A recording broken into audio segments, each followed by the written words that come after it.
Tiago 1, 5 a 8. Diz assim: E se algum de vós tem falta de sabedoria, peça a Deus, que a todos dá liberalmente, e não lança em rosto, e ser-lhe-á dada.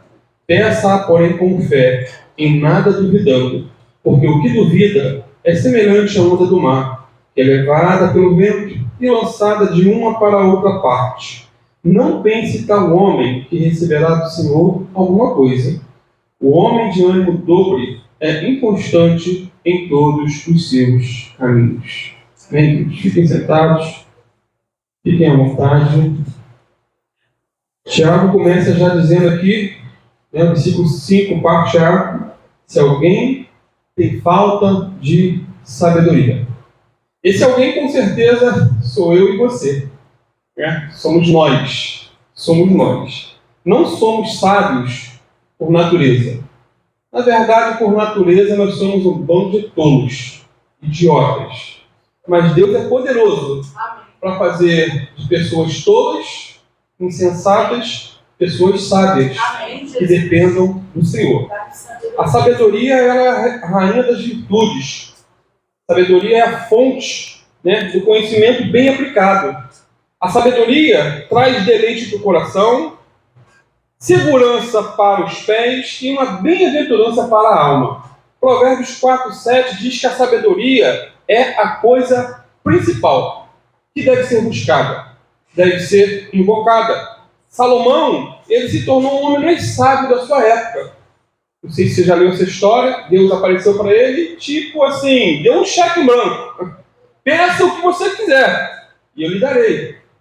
E ele não pediu a Deus vida longa, riqueza ou morte dos inimigos. Ele pediu a Deus o quê? Sabedoria. E lá em Provérbios, 1 Reis 4, 29 a 30, diz assim, a resposta do pedido que ele fez a Deus. Deus deu a Salomão sabedoria, discernimento extraordinário e uma abrangência de conhecimento tão imensurável quanto a areia do mar. A sabedoria de Salomão era maior do que a de todos os homens do Oriente, bem como de toda a sabedoria do Egito. E o versículo 32 a 34 diz ainda o resultado. Ele compôs 3.000 provérbios e os seus cânticos chegaram a 1.005. Descreveu as plantas, entrou na área da botânica, desde o cedro do Líbano até o isopo que brota nos muros. Também discorreu sobre os quadrúpedes, as aves, os animais que se movem rente ao chão e os peixes. Homens de todas as nações vinham ouvir a sabedoria de Salomão. Eram enviados por todos os reis que tinham ouvido falar da sua sabedoria. E o verso 29 é um detalhe interessante. Deus deu a Salomão sabedoria. Queridos, Deus é o doador por excelência. Ele tem prazer em dar. Ele é a fonte de toda sabedoria. Ele tem prazer em dar sabedoria a quem pede. Até porque ele deu o que tinha de melhor. O seu Filho Jesus, para morrer por nós, morrer em nosso lugar. Então, se ele deu o que havia de melhor, quanto custa para ele nos conceder sabedoria para resolver os pepinos da vida, por assim dizer, os problemas? Portanto, repito, se ele deu o seu único filho para morrer por nós naquela rude cruz, será que ele não vai nos conceder sabedoria para lidarmos com momentos difíceis, com problemas, quando pedirmos? Romanos 8,32 diz: aquele que não poupou a seu próprio filho, mas o entregou por todos nós, como não nos dará juntamente com ele e de graça todas as coisas? De graça, todas as coisas. Então, é da natureza de Deus? Dá. Ele já nos deu tantas coisas. Tantas coisas, tantas. Por exemplo, ele nos deu o dia de hoje. E já estamos contemplando a noite. É dádiva, é presente. Ele nos deu a sua palavra para aprendermos o caminho que devemos andar. A Bíblia Sagrada é dádiva de Deus. É um milagre termos a Bíblia hoje. Muitos reis, muitos imperadores se levantaram para destruir a Bíblia, mas ela foi conservada, preservada pela mão poderosa do Senhor. Ele também nos deu o seu Espírito Santo para vivermos nesse mundo de maneira santa e sensata. É dádiva de Deus. Ele tem enviado também anjos para nos guardar. Sabia? Eu, em momentos da minha vida, eu pude, mesmo na impiedade, ter um entendimento que eu fui livrado por anjos. O carro já passou sobre a minha cabeça. Parece até um pedaço de coco, como o irmão falou. Que cabeça é essa? Passa, não, só arranha, mas fica só a pontinha do dedo. Quando criança, eu lembro vagamente de um acidente que eu era para ter sido atropelado. Provavelmente anjos de Deus me guardaram ali. Não porque eu seja melhor do que ninguém, é misericórdia dele. Então, ele tem enviado anjos para nos guardar. Ele tem enviado pastores para nos ensinar a palavra. Não estou falando de mim, eu tenho aprendido com pastores. Eu acompanho, hoje mesmo, viemos no carro assistindo a pregação do pastor Jorge Linhares. Eu acompanho há mais de 20 anos, um homem de Deus. Como que eu aprendo com aquele homem? Deus tem enviado pastores para nos ensinar e tem enviado o Espírito Santo para nos consolar. Tudo isso é dádiva de Deus. E ainda por cima, Deus dá sabedoria a todos aqueles que pedem. Servimos a um Deus doador, bondoso. Não é egoísta, como muitos de nós. Irmãos, os judeus sempre foram ávidos por sabedoria.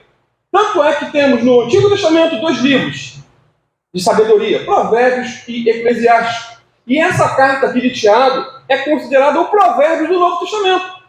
Está tipo na mesma categoria do Provérbio do Antigo Testamento. Você vê máximas, frases, às vezes o assunto não é tão conexo, mas dentro de um conjunto ali tem uma aplicação tremenda para o nosso dia a dia. Fala de tantos assuntos. Vou ler mais uma vez então o início de Tiago 1,5. Se alguém de vós tem falta de sabedoria, na NVT, nova versão transformadora, é mais interessante. Se algum de vocês precisar de sabedoria, e quem não precisa? Quem não precisa? Então, sabedoria é para quem precisa, para quem necessita, para quem carece. E se tiver que levantar as mãos, eu levanto as duas, eu preciso. E como preciso? Quem aqui precisa de sabedoria? Eu ia perguntar assim, quem aqui se considera um tolo? Aí eu levanto a mão, não vou perguntar para você não. Muitas vezes, queridos, eu sou um tolo. Estúpido, um cavalo. Às vezes reconheço até, às vezes com Viana, às vezes vem conversar comigo, eu falo, meu Deus do céu, por que eu reajo assim? Uma coisa tão simples podia ser conversada. Confissões de um pastor. Perdoa, tá, Deus? Então, queridos, sabedoria precisamos. Sabedoria para criar filhos. Como precisamos? Sabedoria para criar filhos. Sabedoria para ser esposo, para ser esposa. Sabedoria para ser um filho que respeita e honra seus pais. Para que tenham seus anos de vida aqui na terra prolongados. Para que não tenha morte precoce. Sabedoria para lidar com dinheiro. Sabedoria para lidar com negócios. Sabedoria para lidar com amigos no trabalho. Sabedoria para lidar com sogro, com sogra, genro, cunhado. Vizinho mala. Quem não tem um? Hã? Quem não tem um? Sabedoria para pregar ou ensinar. Precisamos de sabedoria. Sabedoria para lidar com irmãos difíceis de se lidar. Existem esses. Pessoas que, às vezes, você fala A, a pessoa entende B. Sabedoria. Enfim, o que não faltam são situações do nosso dia a dia em que precisamos de sabedoria. Sabedoria e sabedoria. Agora, o que é exatamente sabedoria? Vamos inverter a pergunta. O que não é sabedoria? O que não é? Não é o mesmo que cultura.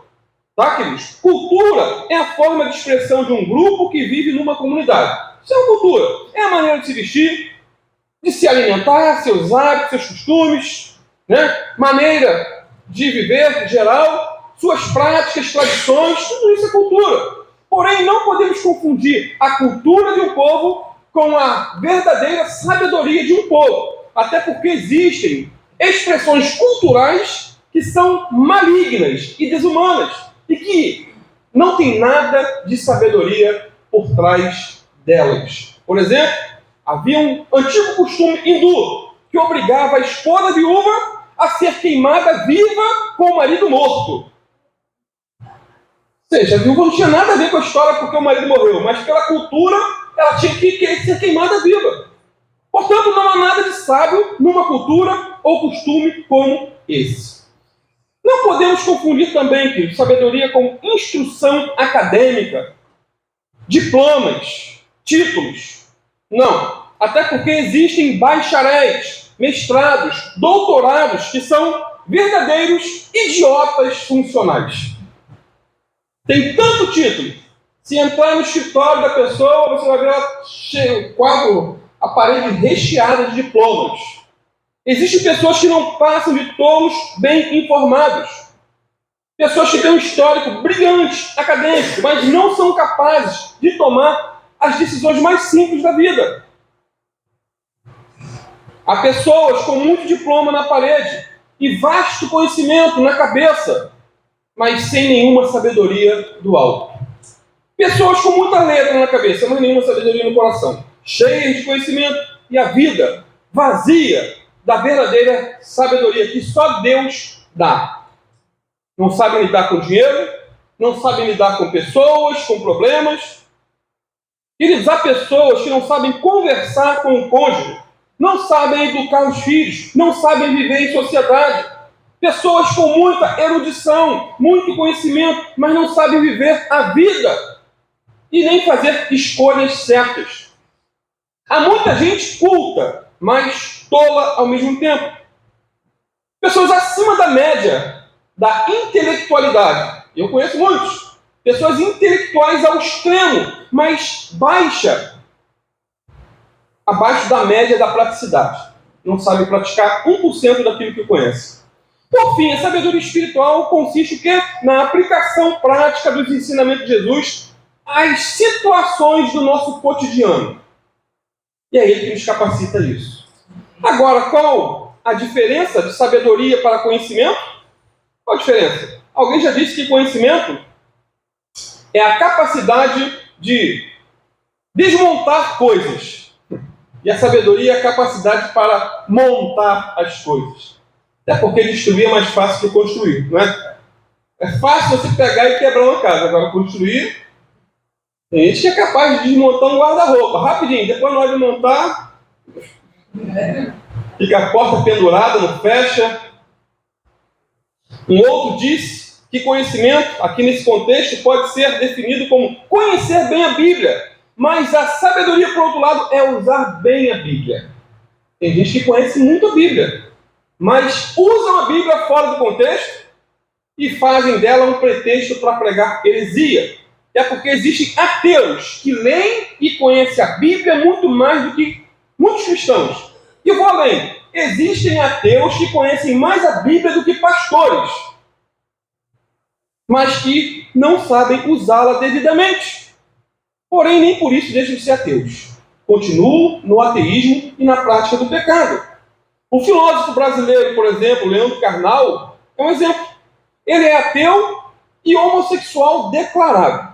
Mas, segundo ele mesmo, a Bíblia é o seu livro de cabeceira. Livro de cabeceira. Ele diz ser um leitor assíduo da Bíblia. E sempre que faz citações sobre Jesus, sobre Paulo, ou sobre outros textos da Bíblia, queridos, ele é exato. Ele é bíblico. Eu posso dizer que ele conhece mais a Bíblia do que eu. Posso dizer, querido, já escutei palestras dele sobre Jesus que eu fiquei assim, rapaz, como é que o homem desse não se converte? Uma das podcasts que ele falou, eu tenho inveja daquele que crê. Eu queria crer como eles. Eu queria crer, mas eu não consigo. Mas ele lê a Bíblia. Porém, ele não tem a sabedoria de Deus, ao ponto de aplicar a palavra de Deus ao seu próprio coração. O conhecimento dele não é transformador, mas somente informador. Ele tem muitas informações, muito conhecimento, um QI alto, acima da média. mas se morrer, vai para o inferno com todo o conhecimento bíblico que ele tem. Ele tem muito conhecimento, mas nenhuma sabedoria. Portanto, amados, a sabedoria é o uso correto do conhecimento. Uso correto do conhecimento. Até porque muitos têm conhecimento, mas não entendimento. Sabem, mas não entendem. Conhecem, mas não praticam o que sabem. Então é um conhecimento vão. E mais, conhecimento você adquire por meio de livros, não é isso? Conhecimento você adquire por meio de cursos. Conhecimento você adquire por meio de palestras. E outros meios. Mas a verdadeira sabedoria, ela vem de Deus. Amém. De Deus. Não sou contra a leitura de livros. E muito menos ao estudo acadêmico, a cursos, palestras. Eu incentivo. Estude, leia, aprenda. Mas o conhecimento humano, divorciado da sabedoria divina, é perda de tempo. Perda de tempo. Portanto, conheça o máximo que você puder. Amém? Amém. Estude, leia bastante, aprenda ao máximo. Eu sempre digo que conhecimento não ocupa espaço. Não ocupa espaço. Se aprimore intelectualmente, sim, mas nunca se esqueça que a verdadeira sabedoria, ela vem de Deus. É Deus que nos capacita a aprender da maneira devida que deve ser aprendida. Detalhe, quando estamos sendo provados e não sabemos o que fazer, é preciso muita sabedoria para lidar com o problema, com a situação, com a adversidade. E o contexto aqui, Tiago vai falar, está dentro do contexto de provas, do dia a dia. Então está passando por um momento difícil, peça a Deus sabedoria para lidar com essa situação. Força, sabedoria. Pois só Jesus pode nos capacitar a pôr em prática aquilo que aprendemos. Sendo assim, queridos, a sabedoria ela deve ser amada, a sabedoria deve ser buscada, ela deve ser desejada, ela deve ser invocada. Veja comigo o versículo 5 completo.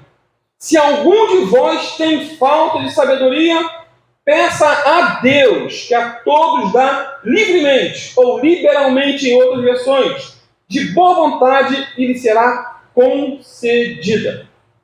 No mundo em que vivemos, regido pela insensatez, pela loucura, a sabedoria precisa ser desejada ardentemente e buscada de maneira perseverante, insistente, dia após dia, já no amanhecer, ao dobrar os joelhos, clamar por sabedoria. Queridos, dentre tantas coisas que a Bíblia nos manda pedir, a sabedoria é uma das principais. Existem 3 passos que precisamos dar para adquirir a verdadeira sabedoria. O primeiro passo é pedir.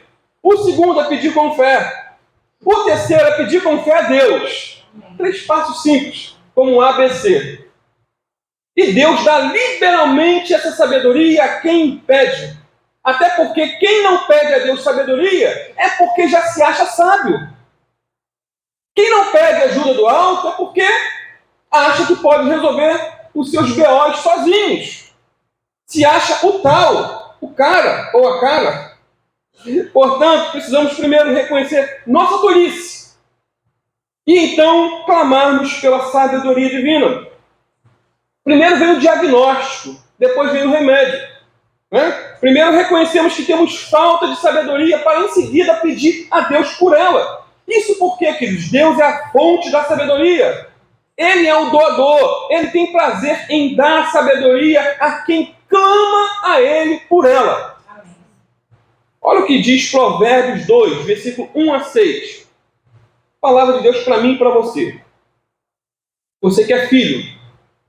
O provérbio diz assim, ó, meu filho, se você aceitar as minhas palavras e guardar no coração os meus mandamentos, se der ouvidos à sabedoria e inclinar o coração para o discernimento, se clamar por entendimento e por discernimento gritar bem alto, se procurar a sabedoria como se procura a prata e buscá-la como quem busca um tesouro escondido, então você entenderá o que é temer ao Senhor e achará o conhecimento de Deus, pois o Senhor é quem dá sabedoria.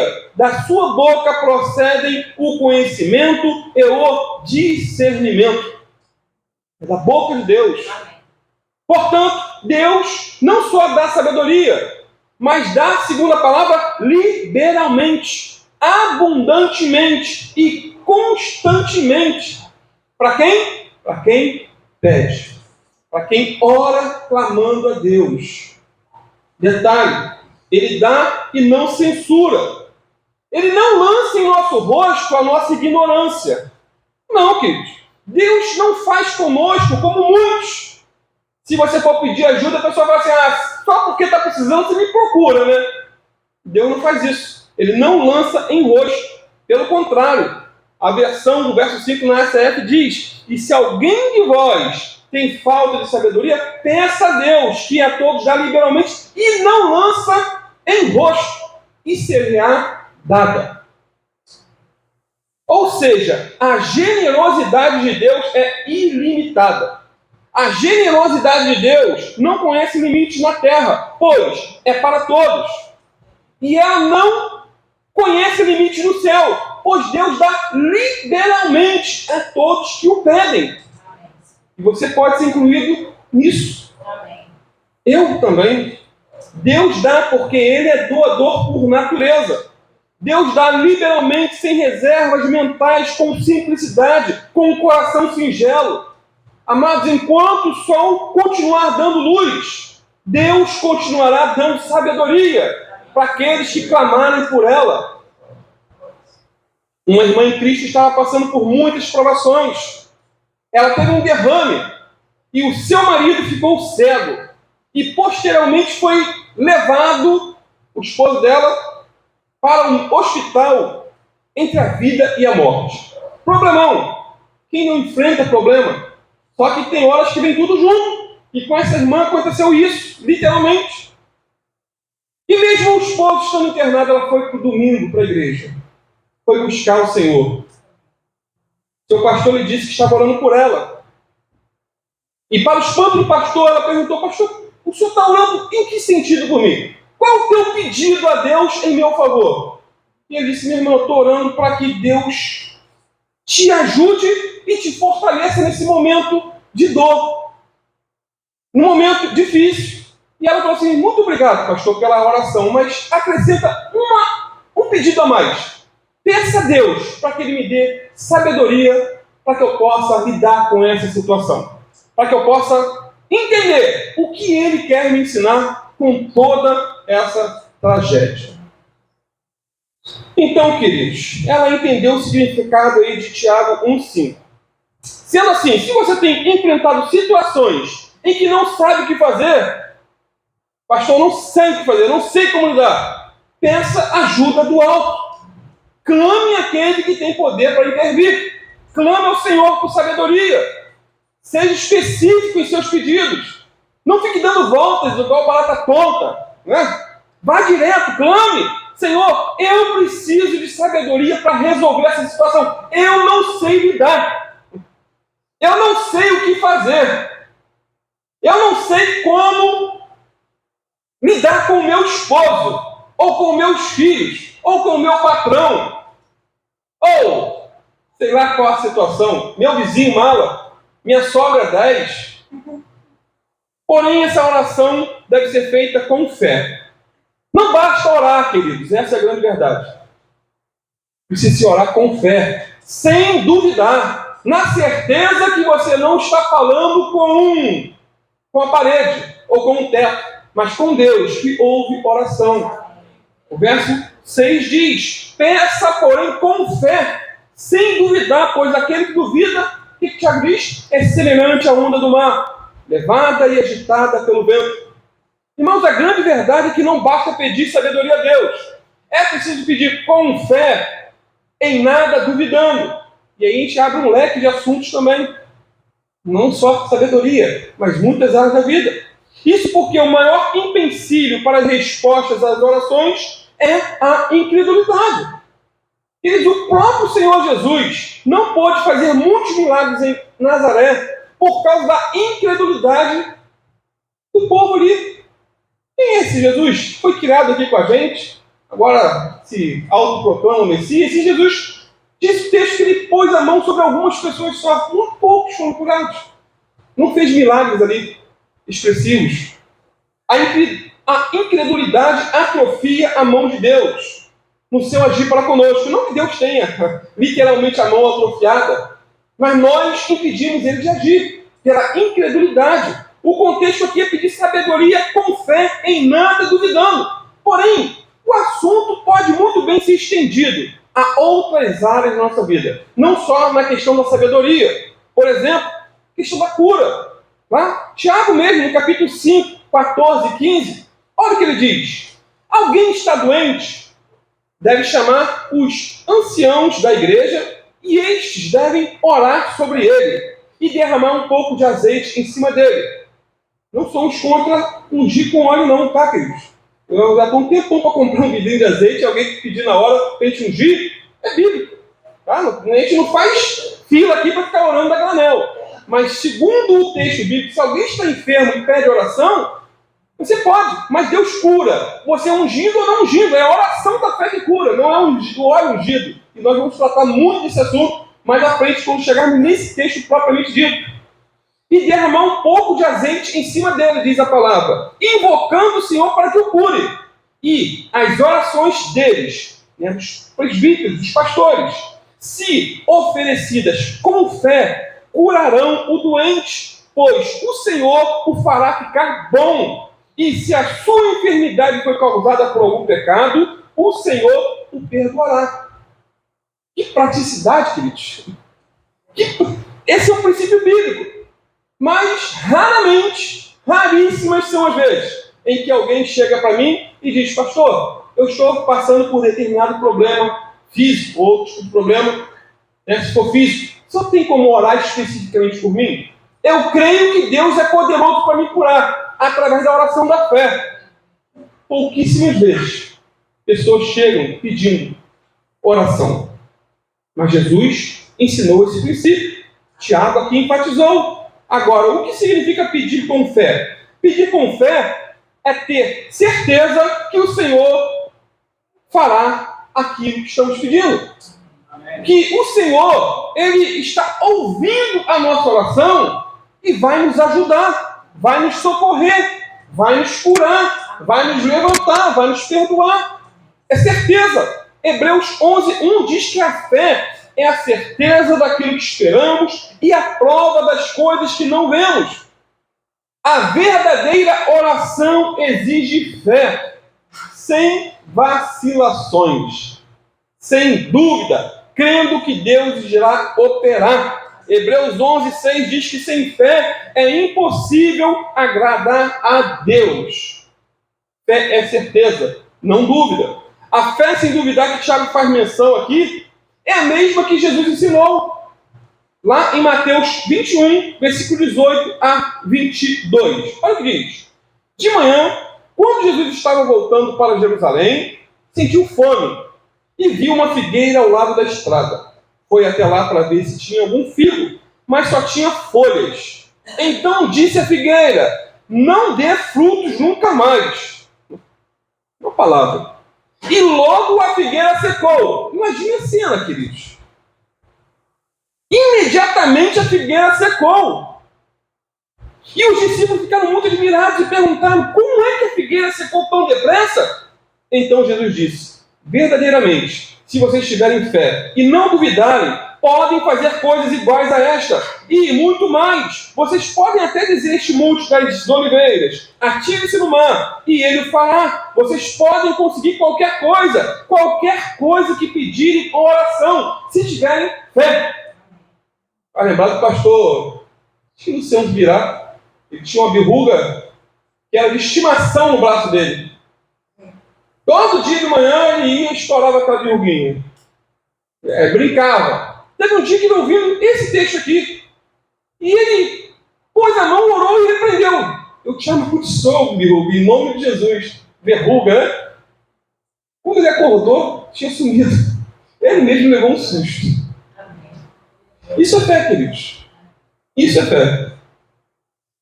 Quer um outro exemplo? Um pastor convocou sua igreja para uma reunião de oração com o propósito de pedir a Deus por chuva. Por quê? Estava num período de muita seca, muitas plantações sendo devastadas, riachos secando, um caos naquela comunidade. E uma menina chegou na igreja com uma sombrinha. E alguém perguntou, mas por que você veio de sombrinha?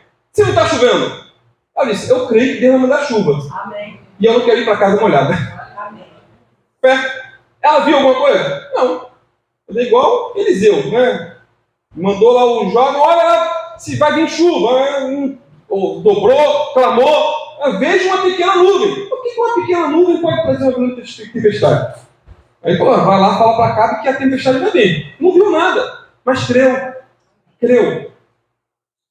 Marcos 11, 23. Deixou concluindo.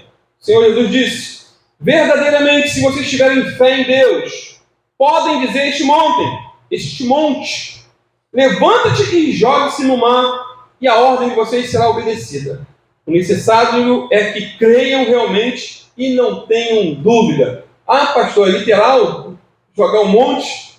Pode ser um monte de problemas, um monte de confusão, um monte de dúvidas e um monte de enfermidade.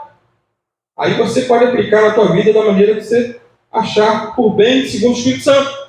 Então, basicamente, fé é isso. É crer que Deus vai agir. É crer que Deus vai intervir. Que Ele vai dar de sabedoria. E aquilo que nós precisamos para a glória dEle. Fé é crer sem ver. Não preciso ver para crer, como Tomé queria ver para crer. Nós podemos crer sem ver. Se creres, disse Jesus para Maria, verás a glória de Deus. Agora, o contrário de fé é dúvida. O contrário de fé é incerteza. E Tiago vai falar disso aqui no versículo 6. Pensa, porém, com fé, sem dúvida. Sem duvidar. A fé vê o invisível, crê no impossível e espera o inacreditável. Essa é a fé. Por outro lado, a dúvida é a mãe das incertezas. Hebreus 11:6 diz que sem fé é impossível agradar a Deus, pois quem dele se aproxima precisa crer que ele existe e que recompensa aqueles que o buscam. Amém. Deus recompensa aqueles que o buscam. Fé é crer que Deus existe. Eu creio que todos aqui creem que Deus existe. Se não cresce, não estaria nem aqui nesse culto. Agora, será que todos creem que realmente Deus recompensa aqueles que o buscam? Meus amados, se você ora e jejua buscando de Deus uma resposta, Ele vai te recompensar. Ele vai te atender. O que você não pode fazer é desistir. Não estou dizendo que Deus vai atender a você da maneira que você quer. Mas que o Senhor vai agir nessa situação, Ele vai. Seja ela qual for. Portanto, continue buscando o Senhor. Continue crendo que Ele vai fazer grandes coisas para a glória dEle. Porém, busque com fé, com certeza, não com dúvidas, até porque todas as curas que Jesus realizou foi por conta da fé da pessoa.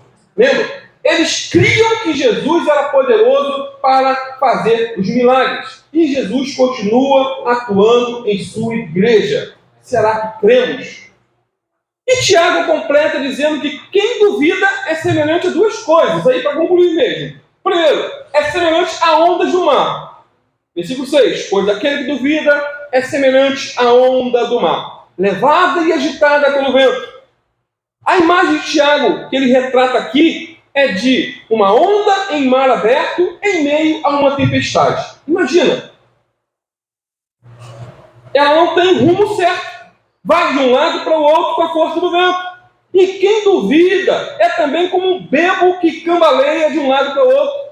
Um caminho. Quem já viu um bêbado andando? Não sabe nem chegar em casa muitas vezes.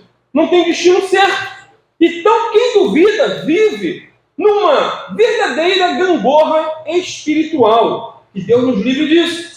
Ora está no alto, ora no vale. Um dia fervoroso, outro dia abatido. Um dia ele crê bastante, outro dia ele não crê em nada. Um dia ele crê que a Bíblia é realmente a palavra de Deus. Outro dia ele duvida que a Bíblia é a palavra de Deus.